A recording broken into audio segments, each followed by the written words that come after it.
Amit Shah home minister, उन्होंने मेरे ऊपर अटैक किया। मेरे बारे में कुछ बातें कही गई। उन्होंने कहा कि देश के जितने भ्रष्टाचारी हैं उनके सूबेदार शरद पवार है। अजीब बात है, जो आदमी आज देश का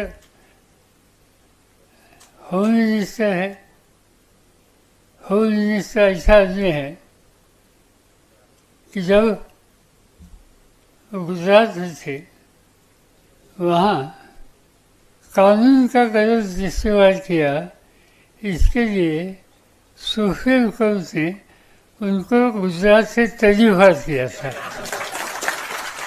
जो आदमी जिसे सुप्रीम कोर्ट ने तर्जीहात किया था वो आज देश की रक्षा करने की या देश के होम मिनिस्टर की जिम्मेदारी लेकर हाथ दे गए।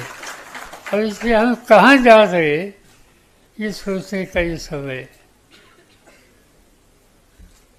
आज जिस तरह से इन लोगों के हाथ में हुकूम से ये कदम उठा रहे, मुझे लगता है कि हम लोगों को हमेशा सोचना होगा, ध्यान देना होगा, नहीं तो इस देश को गलत रास्ते पर लेने का काम आज के हुकूमत में बैठे वाले लोग 100% करेंगे। और इन सब बारे में हम लोगों को ध्यान